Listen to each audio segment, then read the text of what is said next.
Okay, my name is Greg Patterson.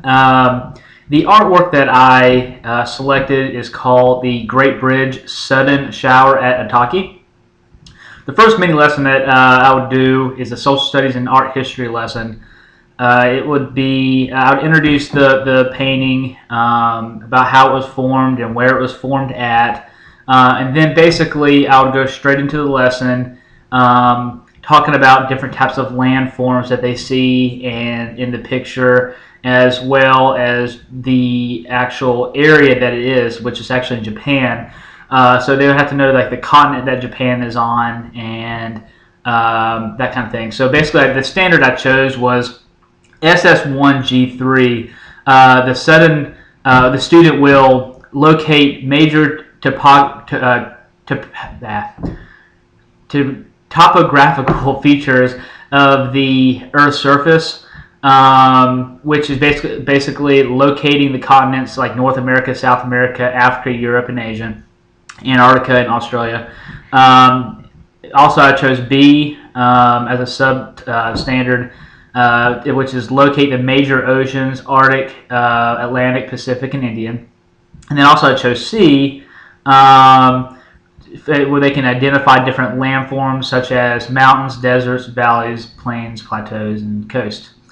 The second standard I chose was SS1E1, which is the student will identify goods that people make and services that people provide for each other, which can go into like economy or anything like that.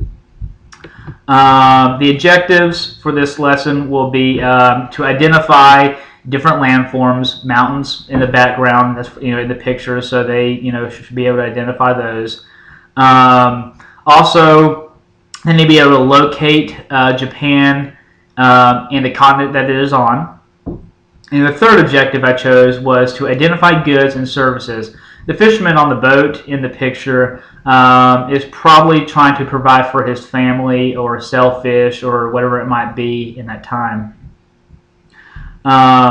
So the abbreviated social studies lesson is students will explore the geographical region of Japan with a virtual field trip on the smartboard. They will research traditions, transportation, farming crops, environmental issues, and communication in the time period of the 1800s when the picture was actually drawn.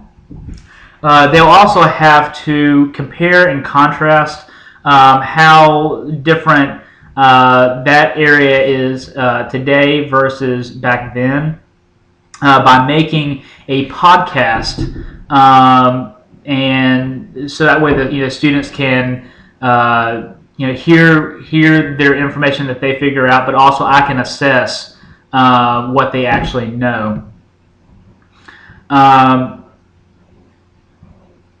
So also one of the two assessments I am going to choose is actually listening to the podcast, so I know what they how they did and if they know the information.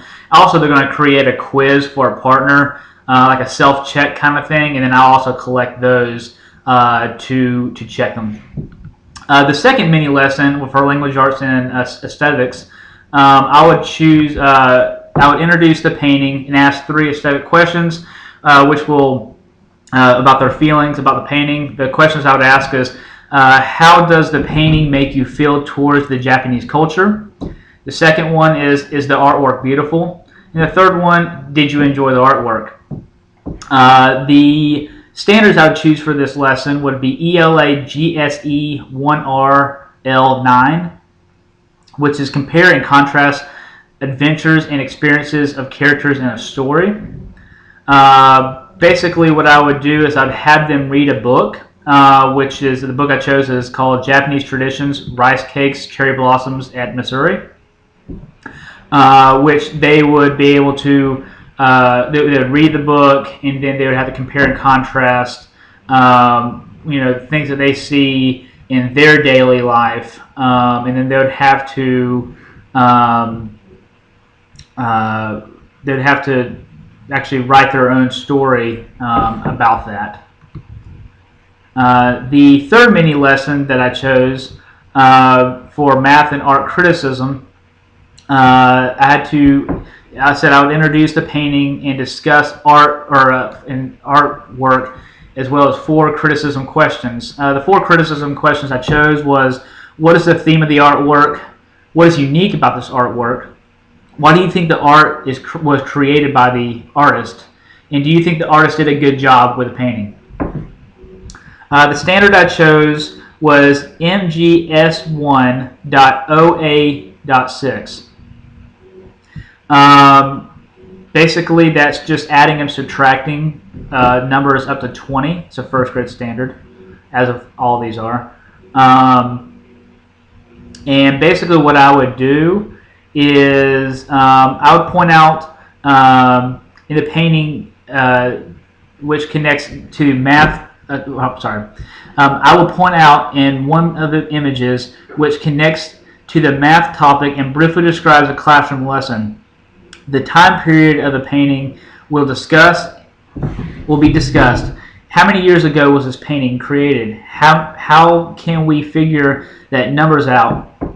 The students will relate addition and subtraction to dates.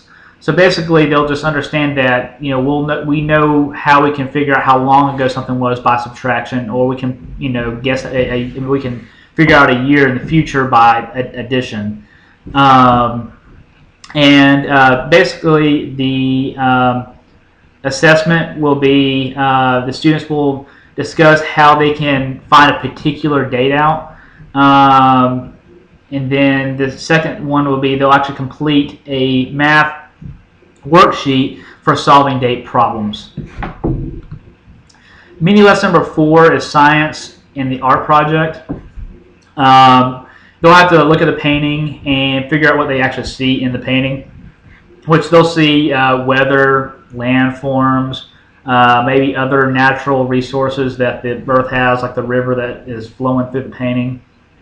The science standard I chose for this one is S1E1. Attain and evaluate and communicate weather data to identify weather patterns.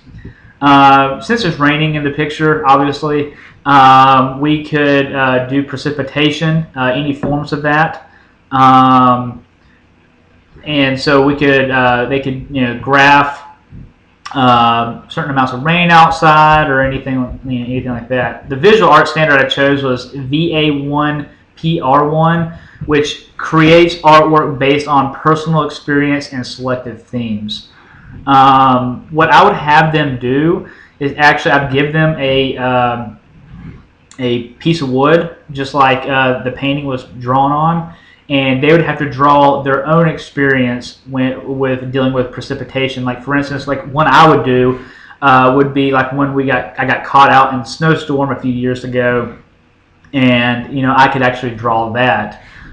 So they can draw something when they got caught out in the rain or dealt with snow or anything else.